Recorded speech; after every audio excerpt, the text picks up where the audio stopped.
morning students. Today we will discuss about the gas state. Gas state के बारे में discuss करेंगे. In case of gases the constant particles are far away from the each other. Gases के अंदर क्या होता है, particles एक दूसरे से बिल्कुल ही अलग होते हैं, लूजली बहुत लूजली पैक होते हैं. बट सॉलिड के अंदर बहुत टाइटली पैक होते हैं, लिक्विड के अंदर टाइटली पैक नहीं होते. मतलब सॉलिड के कंपैरेटिवली टाइटली पैक कम होते हैं और गैसेस में बिल्कुल ही लूजली पैक होते हैं. वो फार अवे फ्रॉम ईच अदर का मीनिंग है एक दूसरे से बिल्कुल ही अलग अलग घूमते रहते हैं. And no force of cohesion between the particles. उनके बीच में कोई भी फोर्स ऑफ कोहेजन नहीं लगता.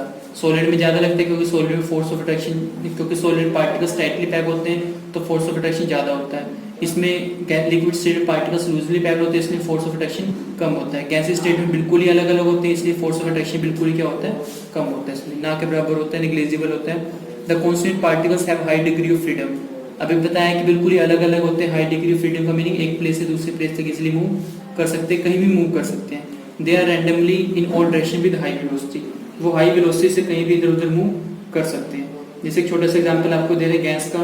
जैसे बैलून के अंदर गैस को फिल किया तो हम क्या देखते हैं, उस बैलून के अंदर गैस के पार्टिकल्स उस बैलून के वॉल्स के ऊपर क्या करते हैं, फोर्स लगाते हैं, प्रेशर लगाते हैं. वो गैस प्रेशर लगाती है किसके ऊपर, बैलून की वॉल्स के ऊपर. और वो ऐसे फोर्स लगाती है, ऐसे प्रेशर लगाती है ताकि वो बैलून क्या हो जाए, फट जाए. मतलब इस हिसाब से प्रेशर लगाती है गैसेस के पार्टिकल्स बाहर निकलने के लिए ताकि वो फ्रीली इधर उधर मूव कर सके. क्लियर. आगे गैसेस की कुछ प्रॉपर्टी है. Gases have neither a fix shape nor a fixed volume. Gases की कोई भी फिक्स शेप और कोई भी फिक्स वॉल्यूम नहीं होता. Due to the absence of inter particle force and presence of the high velocity of molecules. Inter particle force बिल्कुल भी नहीं होता और हाई वेलोसिटी होती है क्योंकि पार्टिकल्स रैंडमली इधर उधर मूव कर सकते हैं. And gases are always spread out completely fill any close container so that the gas volume is the volume of container. जो अगर गैस वैसे gas always spread out. Gas क्या होती है, इधर उधर फैल जाती है, स्प्रेड आउट होती है. And completely fill any close container. किसी भी कंटेनर में डालेंगे वो उस तरह की शेप ले लेगी. सिलेंडर के अंदर हम डालेंगे, हम देखते हैं जैसे एलपीजी सिलेंडर है जो हमारे घरों में कुकिंग पर्पस के लिए होता है, या फिर ऑक्सीजन के सिलेंडर्स हॉस्पिटल के अंदर होते हैं. उसके अंदर क्या होती है, सीएनजी होती है. सीएनजी का मीनिंग कंप्रेस्ड नेचुरल गैस होती है जो उसके अंदर कंप्रेस करके डाली जाती है. उसका वॉल्यूम बहुत ज्यादा होता है, उसको कंप्रेस करके डाली जाती है. अब कंप्रेस का मीनिंग उसको दबा के डाली जाती है ताकि वो इजिली ट्रांसपोर्ट हो जाए, और छोटे छोटे सिलेंडर्स के अंदर डाली जाती है ताकि वो इजिली ट्रांसपोर्ट हो जाए. सिलेंडर के अंदर डाले, सिलेंडर की शेप ले ली, रूम के अंदर उसको हो जाए, लीकेज हो जाएगी तो वो रूम की शेप ले लेगी. इट मीन्स किसी भी कंटेनर में डालेंगे वो उस तरह की शेप ले लेगी. Clear. Next is gases have the high compressibility. Gases की कंप्रेसिबिलिटी क्या होती है, ज्यादा होती है. कंप्रेसिबिलिटी ज्यादा होने का मीनिंग हम उसको इजिली कंप्रेस कर सकते हैं क्योंकि उसमें इंटर पार्टिकल स्पेस बहुत कम होता है. और सॉलिड में इंटर पार्टिकल स्पेस ज्यादा होता है. सॉलिड में इंटर पार्टिकल स्पेस कम होता है, गैसेस के अंदर इंटर पार्टिकल स्पेस ज्यादा होता है, इसलिए गैसेस को इजिली कंप्रेस कर सकते हैं. इसके अभी एग्जांपल भी दिया हमने. In cases of gas the particles are far apart and they can be pushed closer by applying the pressure. जो गैसेस के पार्टिकल्स होते हैं वो बिल्कुल ही अलग अलग होते हैं. फार अपार्ट का मीनिंग बिल्कुल अलग अलग होते हैं. They can be pushed closer by applying the pressure. हम उसमें प्रेशर लगा के उसको उसके पार्टिकल्स को क्लोज कर सकते हैं. क्लोज का मीनिंग बिल्कुल पास पास कर सकते हैं. जैसे भी आपको एग्जांपल दी कि जो सीएनजी होती है एज ए फ्यूल की तरह काम करती है. हम उसको क्या करते हैं, सिलेंडर के अंदर डालते हैं, एलपीजी सिलेंडर के अंदर.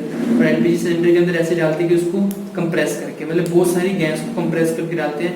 लार्ज वॉल्यूम ऑफ गैस को हम उसमें कंप्रेस करके डालते हैं. किसके अंदर, स्मॉल सिलेंडर्स के अंदर. तो यहाँ से क्या पता चलेगा, गैसेस को कंप्रेस करना इजिली कंप्रेस कर सकते हैं.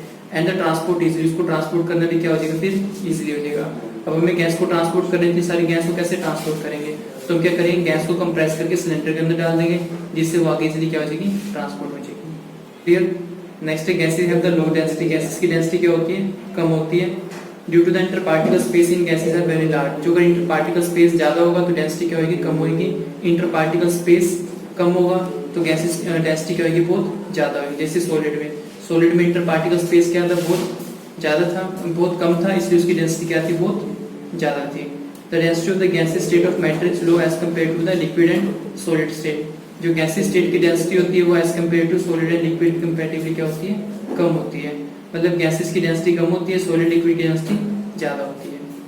Clear. Gases have the high rate of diffusion. Gases का डिफ्यूजन रेट ज्यादा होता है. इसको एग्जांपल से डिस्कस करते हैं. जैसे हम देखते हैं कि जो हॉट हमारे घर में फूड बन रहा होता है उसकी स्मेल क्विकली मतलब पूरे रूम के कॉर्नर तक इजिली फैल जाती है। इससे क्या पता लगा कि रेट ऑफ डिफ्यूजन गैसेस में बहुत ज़्यादा है। मतलब उसमें क्या होता है, जो फूड के पार्टिकल्स होते हैं वो एयर के साथ मिक्स होते हैं और एयर के साथ मिक्स होकर पूरे किचन के पूरे रूम के कॉर्नर तक इजिली फैल जाते हैं। इससे क्या पता लगा गैसेस में रेट ऑफ डिफ्यूजन बहुत ज़्यादा होता है। The gases have high rate of diffusion because the particles in the gases are moving freely in all possible direction with the high speed.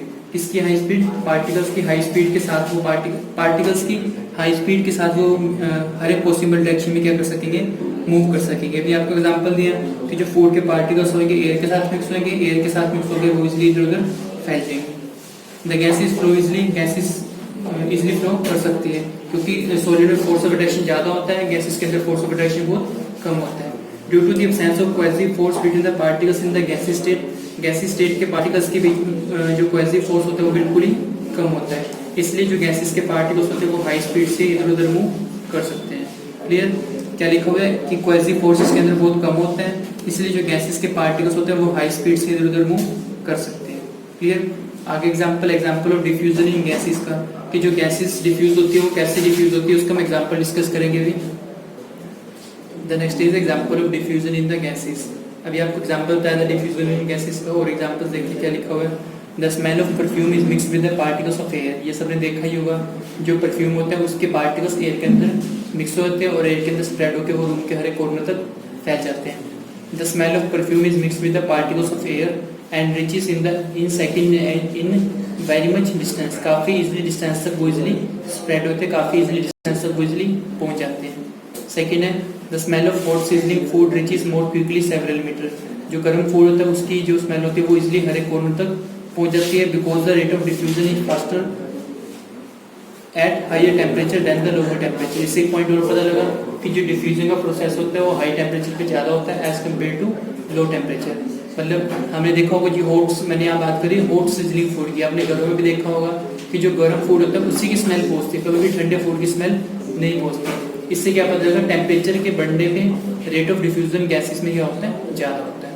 1 marks का क्वेश्चन आ सकता है, as we increase the temperature but will be the control the rate of diffusion, कि जैसे temperature को increase करेंगे तो rate of diffusion पे क्या फर्क पड़ेगा, रेट ऑफ डिफ्यूजन पे क्या हो जाएगा, ज़्यादा हो जाएगा। क्लियर? नेक्स्ट है एग्जाम्पल्स ऑफ गैस स्टेट, कि जो गैस स्टेट के एग्जाम्पल्स बता रखे हैं कौन कौन सी गैसेस है, एयर, हाइड्रोजन एंड एमोनिया। और नेक्स्ट है gases diffuse into the liquid, कि जो गैसेस है वो लिक्विड के अंदर कैसे डिफ्यूज होती है, कैसे जो गैसेस है लिक्विड के अंदर मिक्स होती है। ओके, देखते हैं अब इसको। The gases diffuse into the liquid. The gases from the atmosphere diffuse and dissolve in the water. जो एटमॉस्फेयर की गैसेस होती है diffuse and dissolve in the water, oxygen, carbon dioxide are the essential for the survival of aquatic animals. Okay, it means इसका meaning क्या हुआ कि जो atmosphere के अंदर गैसेस होती है वो वाटर के अंदर मिक्स होती है। एटमॉस्फेयर के अंदर कौन सी गैसेस होती है, कार्बन डाइऑक्साइड और ऑक्सीजन, वो वाटर के अंदर मिक्स होती है और वो उसको कौन यूज़ करते हैं, जो पानी के अंदर एक्वेटिक एनिमल्स होते हैं वो यूज़ करते हैं। मैंने कहा कि एटमॉस्फेयर के अंदर गैसेस होती है, किस मिक्स हो रही है, वाटर के अंदर। तो यहाँ पे गैसेस किस में डिफ्यूज हुई, वाटर के अंदर। क्लियर? या लिक्विड के अंदर कह सकते हैं। और एग्जाम्पल जैसे है कोल्ड ड्रिंक वाला, कोल्ड ड्रिंक के अंदर गैसेस होती है कार्बन डाइऑक्साइड, कोल्ड ड्रिंक एक लिक्विड है, उस लिक्विड के अंदर गैसेस को डिफ्यूज किया गया। किसका एग्जाम्पल हुआ, gases diffuse into liquid. Okay, thank you.